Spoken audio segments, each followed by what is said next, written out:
Welcome, everybody, to the Dr.Z NFT Podcast 2022 first episode with Waxwars and award-winning artist Matt Gazer. Hey, everybody, how you guys doing?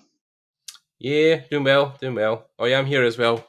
And we got Gordon Neal. Gordon Neal from Scotland. Scotland. Yes, hello. Waxwars from Hawaii. And we got Matt Gazer out of Petaluma, California, just north of San Francisco. Yeah, wine country. Lots of wine around here. All the good weather. We're freezing here right now, so yeah. So we got a pretty good, we're all across the world from Hawaii to Scotland. We got that multinational corporation. That's what it is. Yes. So we're coming to you guys live on Bitcoin birthday, January 3rd, 2022, which the birth of Bitcoin was January 3rd, 2009. In response to the financial crisis, we got a new form of store of value that everybody's enjoying now, and we're just super stoked to be part of this whole blockchain revolution. And it's nice to commemorate today, January 3rd, 2022, birthday, Bitcoin. Good times. Yes. Awesome. So we had a lot of things happen here at the end of the year. We took a little break from our podcast.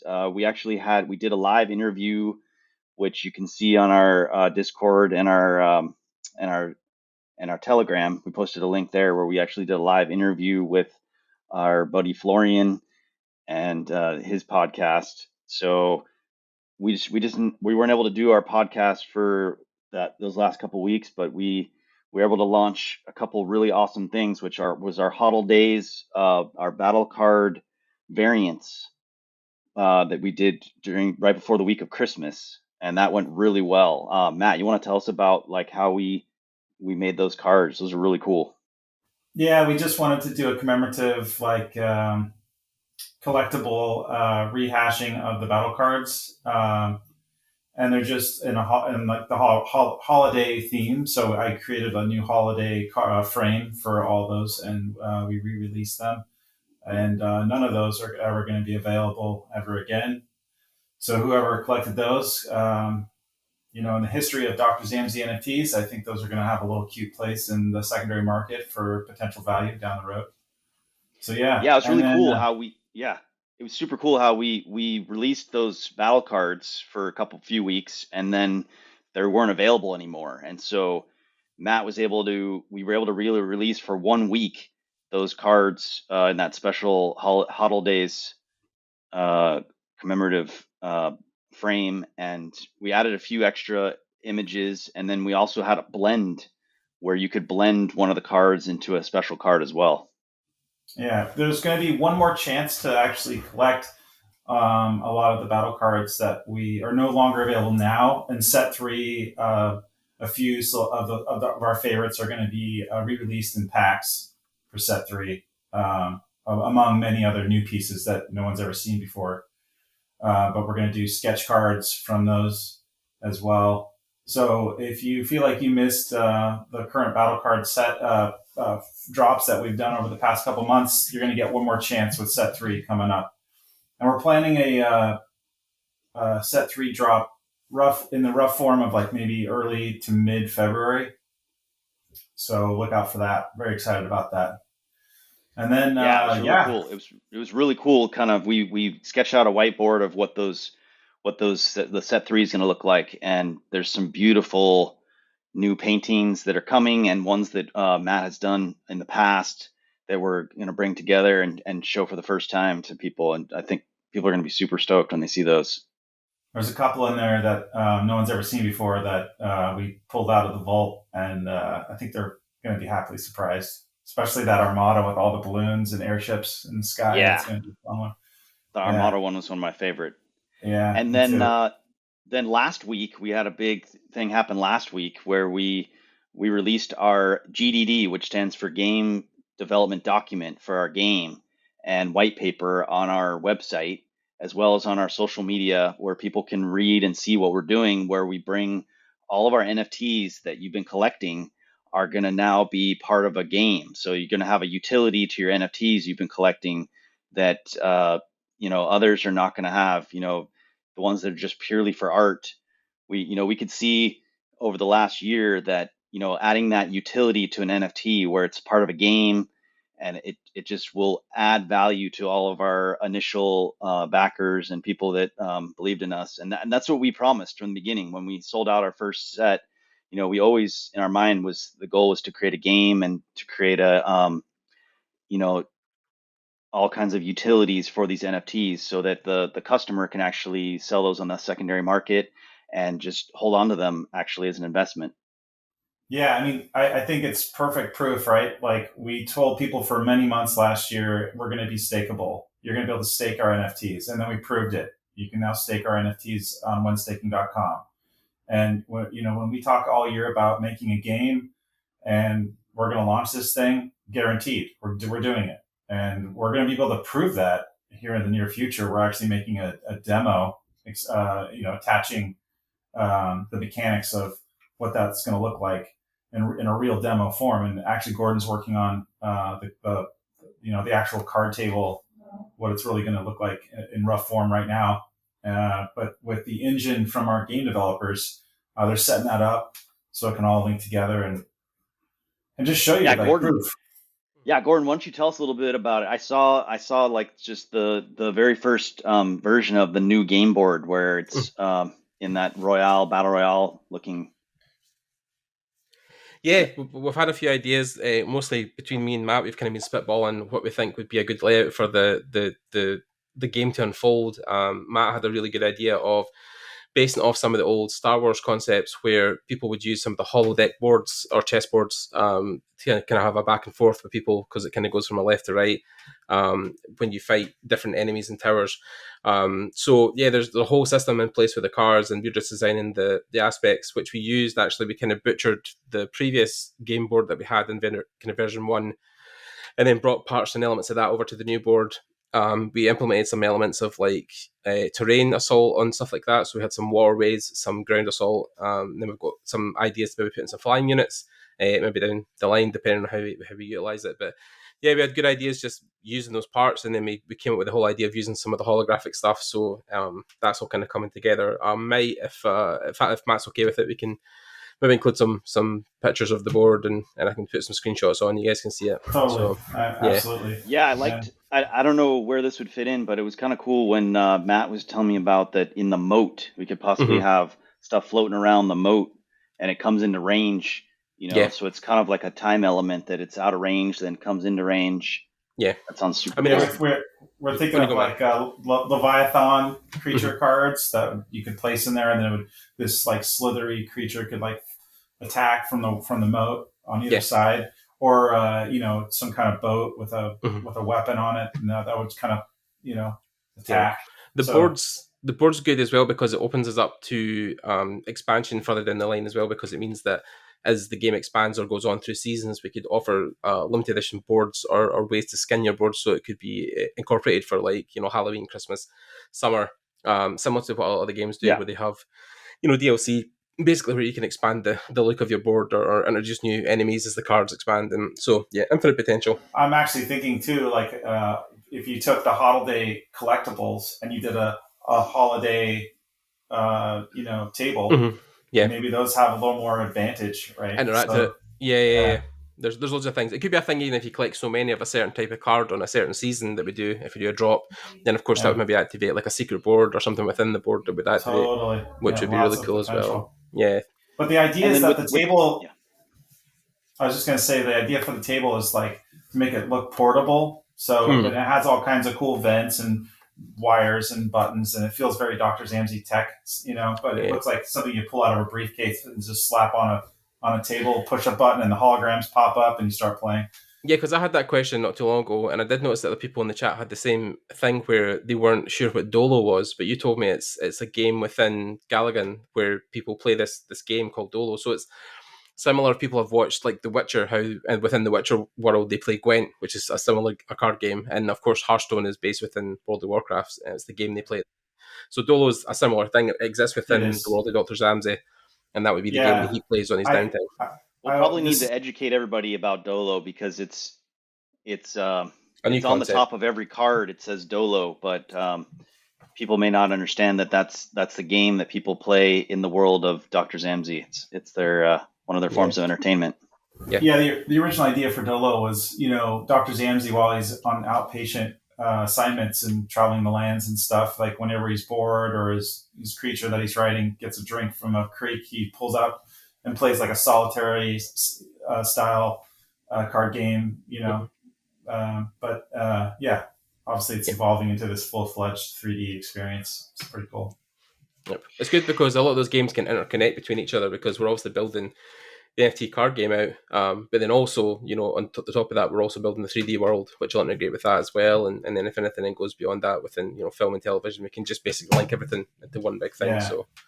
So in addition to releasing our game development document, on Friday, we released this commemorative trophy to just commemorate the entire year of year one of Dr. Zammsy.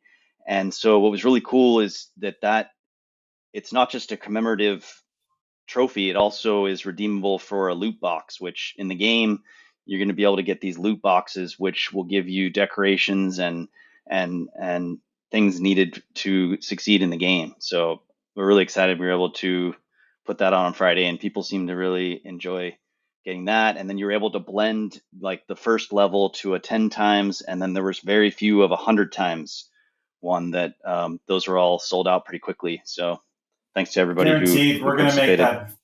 We're going to make it very worth your purchase. So we're excited about putting that all together and announcing what that actually will be soon. So, but thanks for participating. It was a fantastic drop. And then moving forward here this month, we've got some pretty huge milestones. We're going to do a big auction on the 21st of January. Rolf and I decided that we're going to launch the virus pack, one of them, number 3 there was only 3 available. It's number 3 of 3, correct? Right. So from our very first series, we made these very rare packs, which the virus pack has 21 cards in it, but we only made 3 of them because we wanted to make something extremely rare. And we launched them with our first set, which sold out, except for these thousands of packs sold, but we just made 3 of these virus ones, and we put it at a very high price just to see, what would happen there. And now that we've gained so much momentum, we feel like it's cool now we're going to try to auction off this virus pack, which has the virus card in it, which there's only 3 of them in existence. And then the entire first series of cards is in that pack. So it's really special. I mean, if I were to have it, I would not want to open that pack, because by opening the pack, you actually destroy the pack, but you get those cards inside. But just having that pack is a very valuable, unique item that anybody who values art, people who are maybe more of, art collectors are going to want to try to get this piece. If you think that Dr. Zammsy has potential, which, I mean, the sky's the limit here, guys. This is awesome. We're going to price it at the same price that it was originally priced at. Starting price for the auction is going to be $21,000 for that virus pack.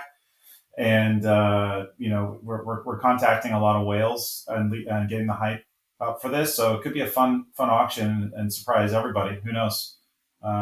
We're just really excited because if that virus pack sells, that's whatever price it is beyond $21,000. If it's just that amount, great.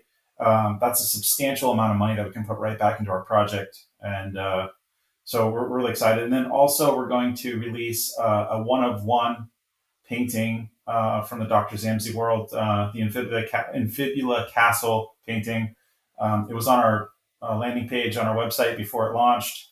You've probably seen it a few other times and other things, but this is an official one-of-one NFT of that painting. And that one's going to be on Wax. It's going to be an auction as well, launching on the 21st with the virus pack, and that's going to go for $10,000. So we're going to just wait and see what happens there. So most people, I'm not sure if everyone knows, but we did have one auction before, which Michael Blue won that auction, and so he has the first ever one-of-one unique item. We have his designation called unique, where there's only one of them and that's it. And that's under the auction. If you go on Atomic Hub, you can search for the auction items and the unique rarity. And so this is going to be the second one ever, and that's what we're going to be auctioning off. And it's a one of one. It's unique, and there'll never be another one of it. And so, you know, if you want something it's very rare and valuable, this is going to be your opportunity to get one. Yeah, pretty exciting. I mean, So who knows? Who knows in the future where you're going to be able to show off these NFTs you're collecting? But I can only imagine in the metaverse, in a space that we want to get into eventually, there'll be lots of opportunities to show off your collectibles. And I mean, how cool would it be? I'm just thinking, off the cuff here. If you had like a Dr. Zammsy, a Galligan apartment or cool house, and you could put your NFTs that you've collected from the franchise on the wall. I mean, that'd be pretty awesome, especially if they're one of one original pieces that no one else had. It'd be really cool. And then something that we're going to start doing this Friday, and I think for the next 3 or 4 weeks, is the drop on Friday is going to feature one of our battle frames. So the way our game works is it's going to be, you have your Dr.Z NFT cards, which are kind of like the pilot to a battle unit. And then we'll have our battle satchels, which you combine with your Dr.Z NFT card to create a battle unit.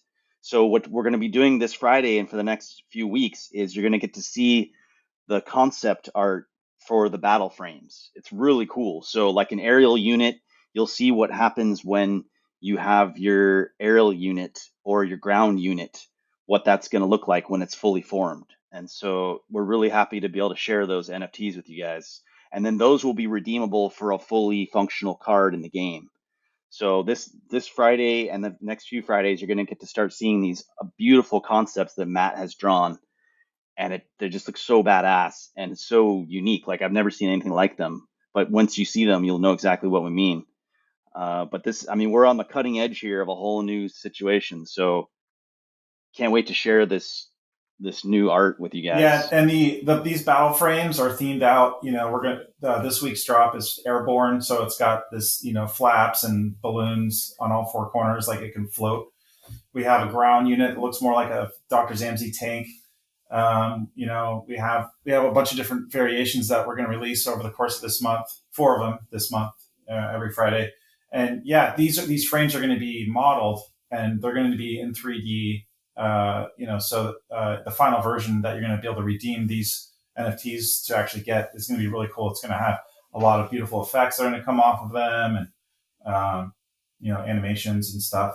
So yeah, you want to collect these, and because the price point for these types of battle frames in the near future is going to be much more expensive. So if you pick up these over the course of this month, you're going to get something that's going to be extremely useful for the game at a really lower price point.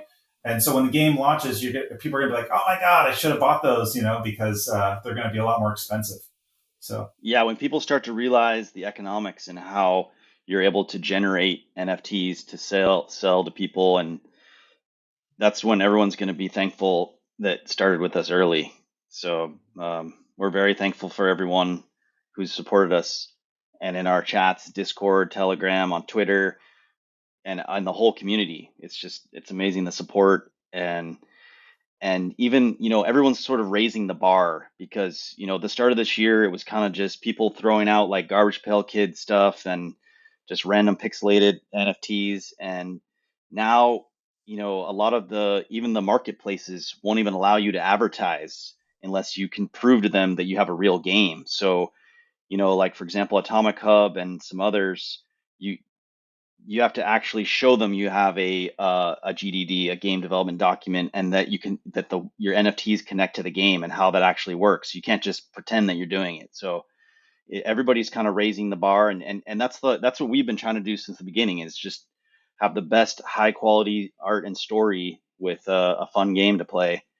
And another thing that is coming soon, like we were just meeting with our writer this last week too, and the script for the first episode of our animated series is like almost done. Like the whole story. It's amazing. Yeah. Yeah. It's hard to believe that that's coming true too, because I mean, I can't wait to watch this on TV, but I know. just to I can't see wait Dr. either. Zammsy come Yeah. alive. Yeah, it's gonna be amazing.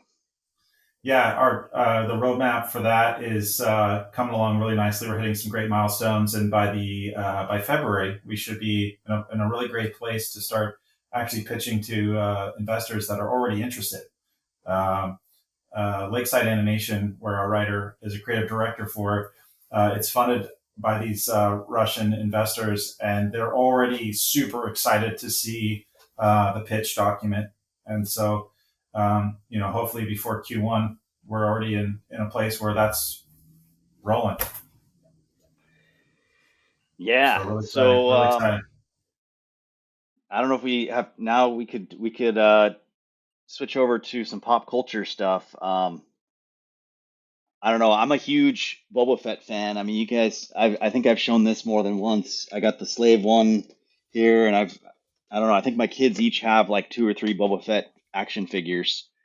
And the new show came out this week, and oh my God, I was so disappointed.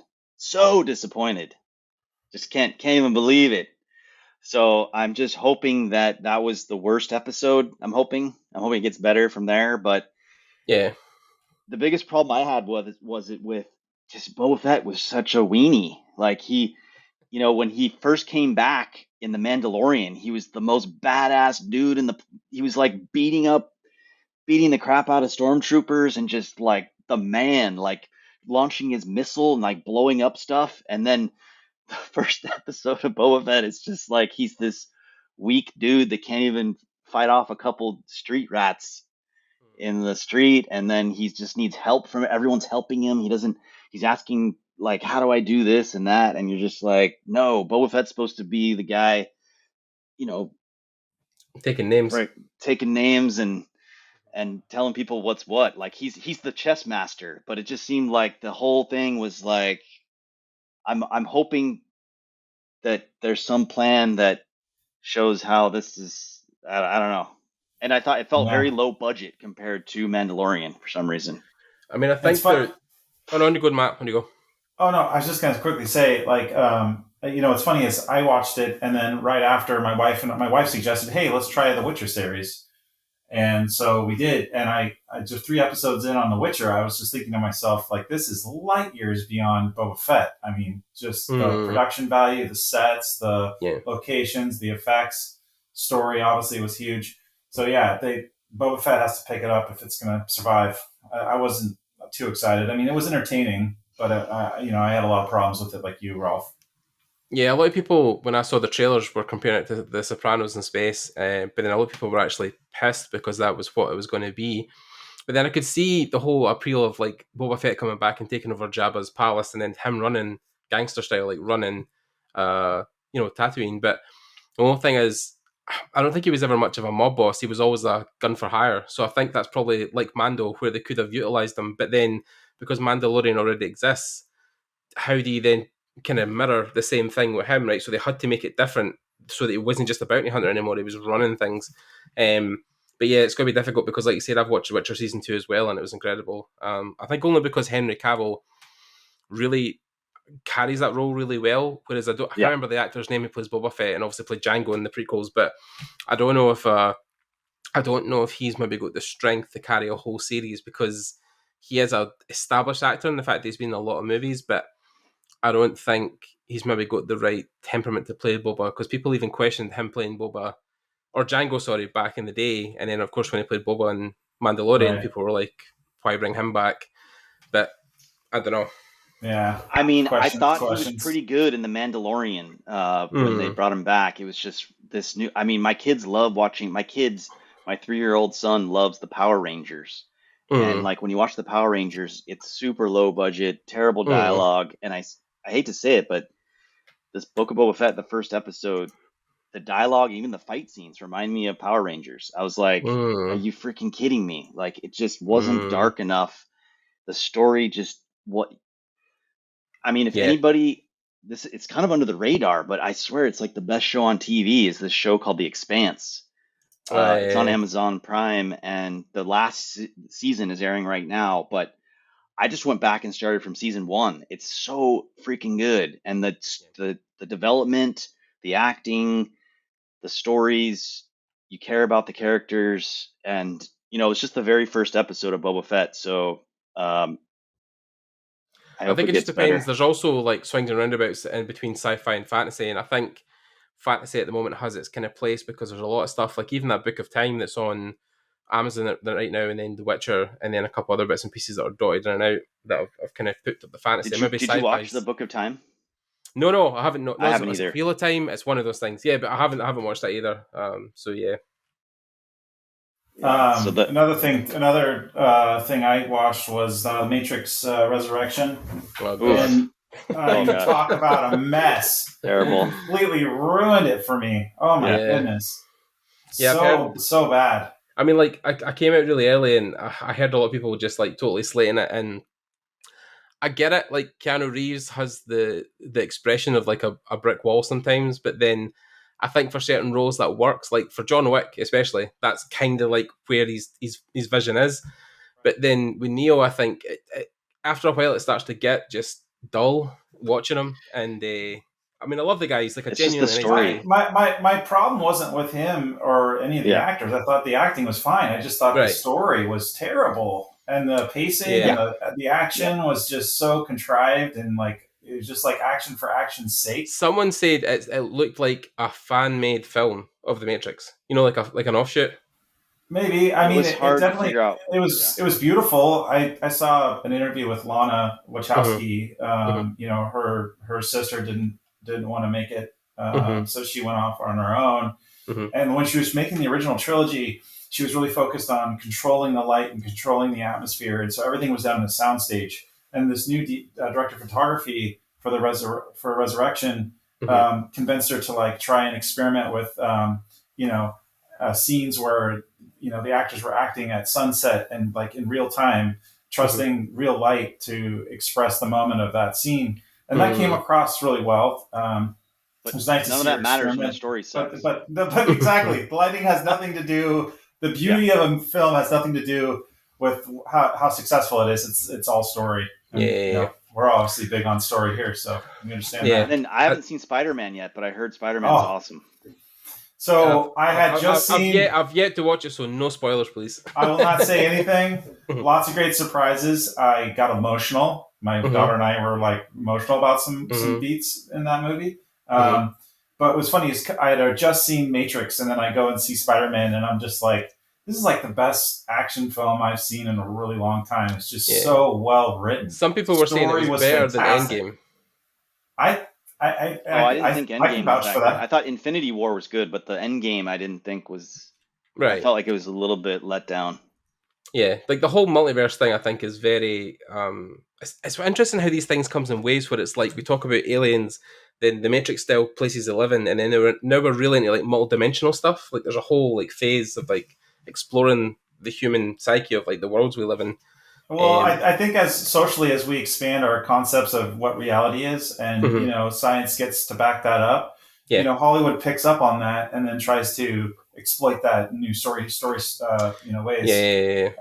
Like we're experimenting with like the multiverse or dimensions, and Dr. Zammsy. It's like a childhood dream of mine to like go through a portal into another world. Metaverse is probably going to make that a reality, right? So totally. I know I was watching a thing where I talk about the metaverse. There was a thing leaked recently about gloves that Facebook is developing with Oculus, and they've got pressure pads, like these tiny little bubble pressure pads that all sit in a glove that sits on your hand, so that when you're touching stuff in the metaverse, you get the feedback of the things landing in your hand and catching stuff, so you can open doors or like touch surfaces and so that would be another thing, because that's what they're trying to solve. They think is the last thing to solve, and then between your face and your hands, like you would basically be immersed, because obviously with the headset all 4 of your senses or something is like, well, 3 of them are involved, and then I know. You also need like in Ready Player One, you need like a treadmill that can go in any different direction. You can walk, omnidirectional. Yeah. One thing that would be cool too is a helmet that would provide heat or cool air. So if you're walking around a lava field, you're feeling the heat. If you're in the snow, you're feeling the cool. That'd be really immersive too. Just turn the fan or the AC on. All right. Well, I Cool. don't have much Well, else to talk about. yeah, We should this is wrap the this first up. podcast, 2022. This Yep. year is going to be 2021. You thought 2021 was awesome. I mean, 2022. you were talking about, just really to close up, you were talking about the birthday of Bitcoin, right? But this is going to Yep. be the first birthday of Fabricated Madness, right? Because you guys founded this company a year ago. Yeah, we founded our company. Technically, was founded in, I think, April was when we started the LLC, but Matt and I started working in early January, just one day a week. We started off just one day a week. I think it was Mondays. Mm-hmm. We'd work, and that's how it started. It was one day a week on Mondays. Like, I even thought about calling the company like Mondays or something, or I don't know, because we started on Mondays. We worked on. And now you're into, like, I mean, if you can survive the first year, they say, in business, then you're doing well, and you guys have. So yeah, we still have plenty of funds in the bank to bankroll our tasks each month, and we're making more on a weekly basis. So as long as that sustains, we can keep going. Yeah. But I think the milestones moving forward here are, if our auction does well and set 3 does pretty well, we're going to be in a really great place to stick around. I mean, huge. So good. Good. I'm glad. All right. Yeah. Okay, that does it, guys. Thank you so much, and we'll see you guys next week. Take care. Bye. Mahalo.